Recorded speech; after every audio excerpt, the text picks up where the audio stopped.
Rumah hebat ini menggunakan cat Avitex karena cat Avitex diproses dengan hebat. Menggunakan resin terbaik membuatnya lebih tahan lama. Tidak mengandung merkuri sehingga aman untuk kamar anak. Dengan pigmen berkualitas, hasilkan warna cerah dan mudah diaplikasikan. Cat Avitex, dari proses hebat tercipta cat hebat.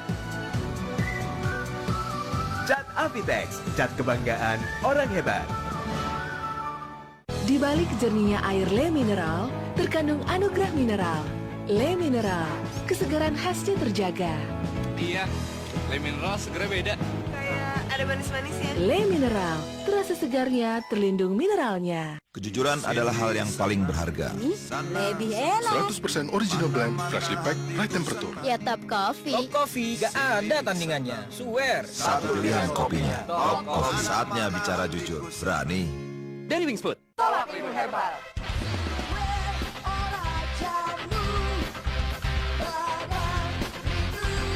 Kalau pegal linu kayak gini, kayak gitu, minum Tolak Linu. Tolak Linu Herbal dari tumbuhan berkhasiat. Pegal linu dan nyeri sendi reda. Ayo minum Tolak Linu Herbal. Jelas kan? Kalau pegal linu, orang bijak minum Tolak Linu Herbal. Masyarakat dihadapkan dengan senjata laras panjang. Mereka itu saudara kalian. Tangan besi boleh, tangan besi, tapi jangan pernah meninggalkan aspek manusianya. Nanti reshuffle kayaknya merasa terancam, terus lobby kiri kanan minta tolong siapa supaya saya nggak akan kok. Apa kabar Indonesia Malam TV One memang beda. Dipersembahkan oleh Kapal Api, jelas lebih enak.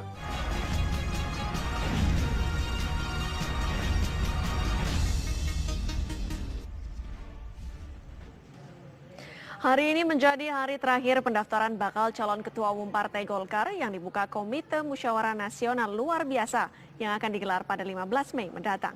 Sejumlah kandidat mendatangi gedung DPP Golkar di Slipi, Jakarta Barat untuk mendaftar, salah satunya Setia Novanto dan Ade Komarudin. Sejumlah bakal calon Ketua Umum Partai Golkar terus berdatangan di gedung DPP Golkar Slipi, Jakarta Barat. 7 bakal calon sudah mendaftar hari ini, diantaranya adalah Wakil Ketua Dewan Pertimbangan Partai Golkar Mahyudin. Mahyudin mengaku siap bertarung dengan kandidat yang akan maju.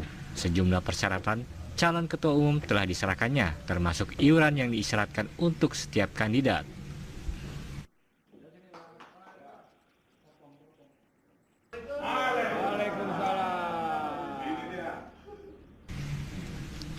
Selanjutnya Setia Novanto juga mendaftarkan diri sebagai bakal calon Ketua Umum Partai Golkar.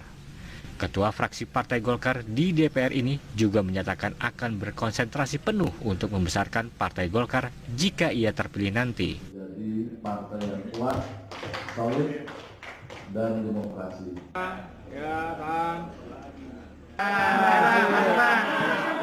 Selain itu, bakal calon yang juga mendaftarkan diri hari ini adalah Ade Komarudin. Pria yang kini duduk sebagai Ketua DPR menyerahkan semua berkas yang diperlukan ke Komite Pemilihan Munaslup. Ade Komarudin juga menyatakan siap dan tidak berkeberatan dengan semua syarat dan prasyarat, termasuk iuran wajib bakal calon Ketua Umum Partai Golkar.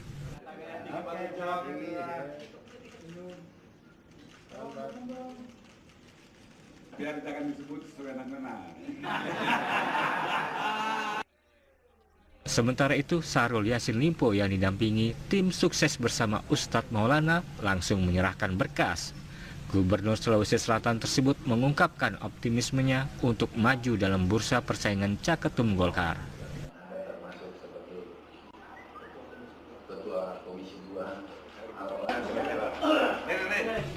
Dari Jakarta, tim TV One mengabarkan.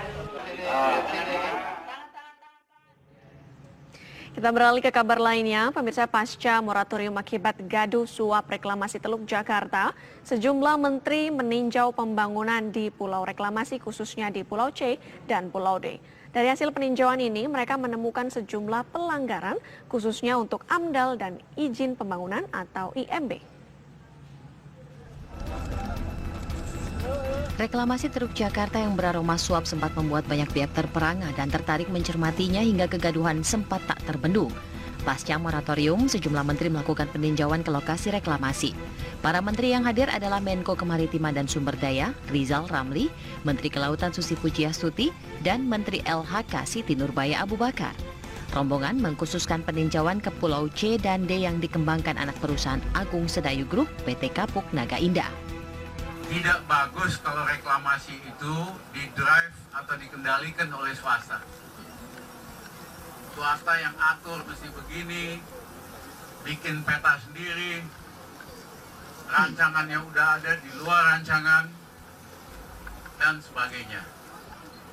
Tugas kami bagaimana ketiga kepentingan itu kita bisa optimalkan, tetapi harus didrive oleh negara. Negara yang tentukan apa aturan-aturannya, apa undang-undangnya, dan semua termasuk pengembang harus laksanakan.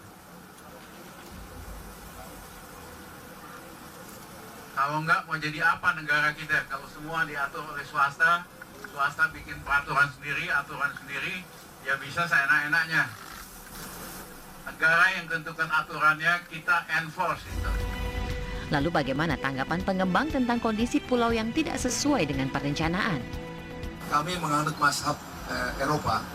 Kita punya konsultan dari Eropa, bukan seperti Cina 3 tahun. Nah, pulau yang 30%, pulau C yang terbangun itu kita lekatkan sementara. Sampai proses ini menguat, baru kita menggali. Jadi tempat yang kita ini akan tergali. Jaraknya lebih dari 100 meter. Bagaimana pula tanggapan Gubernur DKI Jakarta Basuki Cahayapurnama tentang sejumlah pelanggaran yang ditemukan? Ini kita mesti teknis. Dia berdebat teknis bahwa dia yang butuh. Padahal pulau yang lain nggak butuh. Nah ini kan jadi mungkin ada sisa beli pasir sekalian lebarkan, saya nggak tahu. Saya nggak tahu. Yang jelas kan Pulau C kan belum ada izin. Pertama. Sebelumnya, pemerintah sudah mengeluarkan moratorium atau penghentian sementara proyek reklamasi untuk 6 bulan ke depan. Selama itu pula, pemerintah meninjau rencana terkait pengembangan dan pembangunan wilayah pesisir ibu kota.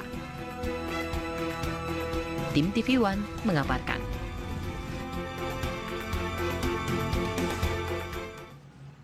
Dalam inspeksi oleh 3 kementerian, proyek reklamasi ternyata masih menyimpan sejumlah masalah dan ketentuan yang tidak ditaati oleh para pengembang. Jika dibiarkan, permasalahan itu akan berdampak pada lingkungan, termasuk hajat hidup para nelayan.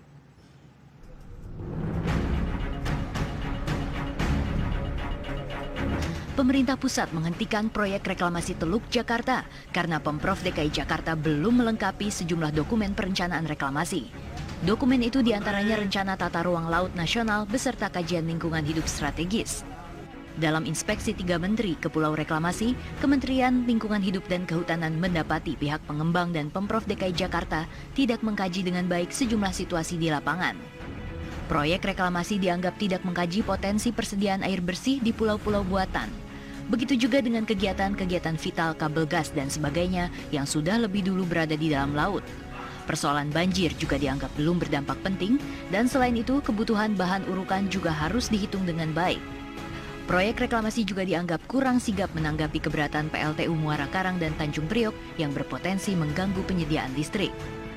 Ada juga potensi terganggunya pipa bawah laut, termasuk dampak limpasan sedimen terhadap ekosistem terumbu karang.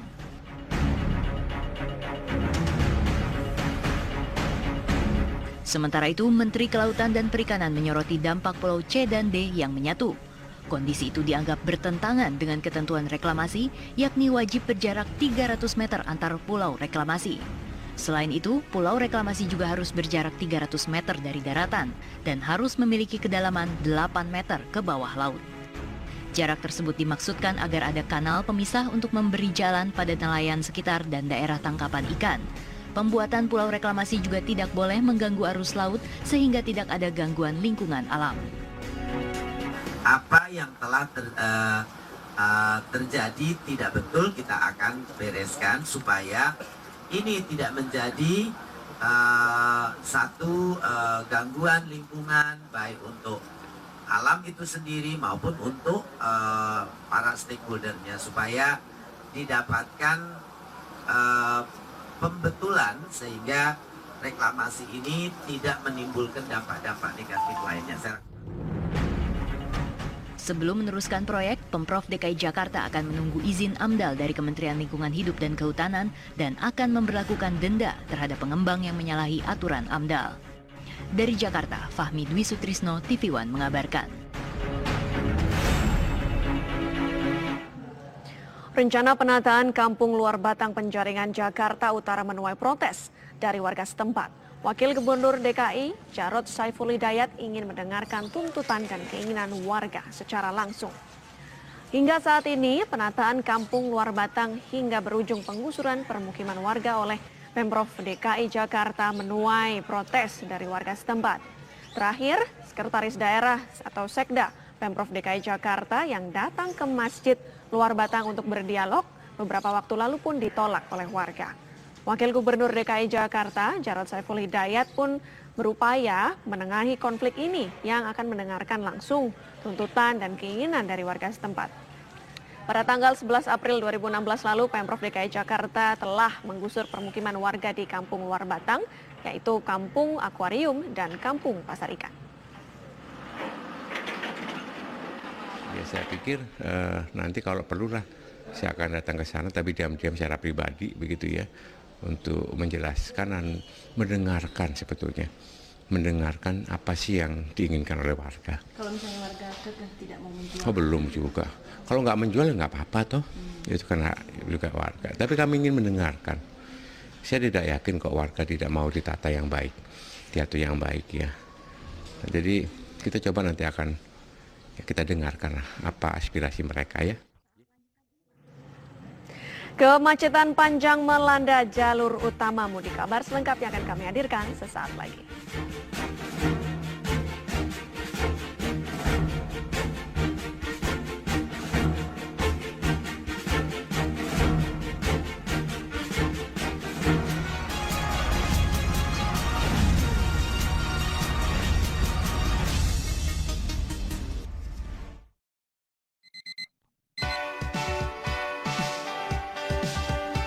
Ini hari-hari kita.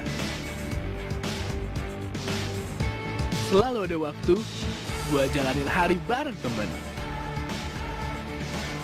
Banyak hal baru kemanapun kita pergi. Menjelajahi dunia kita, dunia muda. Gigi Mal, Style of New Generation. Minum air putih itu baik, lebih baik lagi minum air yang jelas mineralnya. Le Mineral mengandung anugerah mineral agar tubuh bekerja optimal. Kayak ada manis-manisnya. Le Mineral, terasa segarnya, terlindung mineralnya. Ini hari-hari kita. Selalu ada waktu buat jalanin hari bareng teman. Banyak hal baru kemanapun kita pergi. Menjelajahi dunia kita, dunia muda. Gigi Mal, Style of New Generation. Tempur angin, teh campur antangin. Tempur angin, teh campur antangin. Angetin dengan antangin JRG. Wes, bablas anginnya.